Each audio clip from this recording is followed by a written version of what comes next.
Campfield is a site rich in recent history, but new discoveries have revealed a significance that stretches far further back than the buildings that we see today.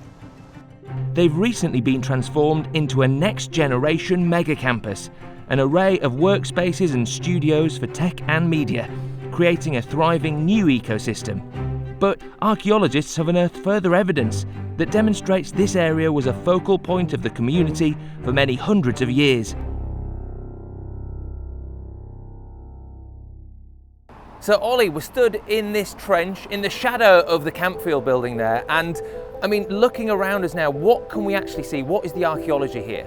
We're stood immediately below the road surface of the main road that led from the fort, which is just over there. But we've actually uncovered a section of it here that would have carried on going further north. Wow. Ollie, there's an amazing array of finds here, so can you talk us through some of your favourites? I'd probably start with this tiny little cup. It's of a type called colour-coated ware.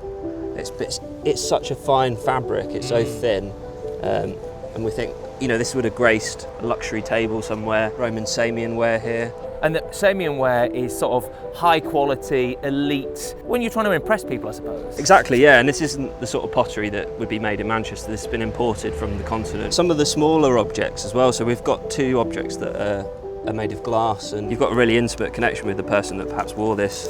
You've got people from across the Roman Empire. It must have been a real meeting of different people, different backgrounds, ethnicities, cultures. Would have been a really interesting place to be. I think that was part of the decision of the Roman military, was to mix up all the people so that they didn't have any common allegiances. You can imagine the food and the kind of culture would have been really varied and interesting. And as soon as we started to find things, we got in touch with the OBI and explained the importance of what was here, and we've upscaled the team and taken everything down layer by layer, basically uncover the road and understand the sort of sequence of events. OBI are involved with the two Campfield buildings and Castlefield House being the sort of island between the two. The sort of main purpose of the digging area was to improve the whole public realm. It will be hard landscaping again, with some soft landscaping, planters, trees, but ultimately it'll be public facing. Members of the public will be able to cut across here to get into the Campfield site. So OBI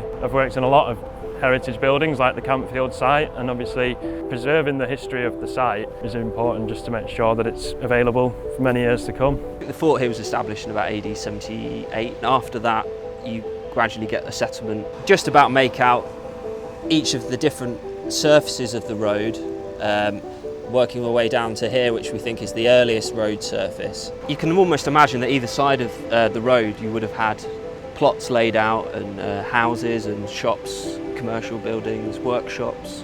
Just a hive of activity. We've found clay ovens. So there's all sorts going on. It's a really thriving, bustling community. The Romans led the way with innovation, developing much of the modern world we recognise today, from infrastructure to culture. And with the unveiling of Campfield, a next-generation mega-campus featuring workspaces for tech, media and social progress, the baton has been firmly passed on.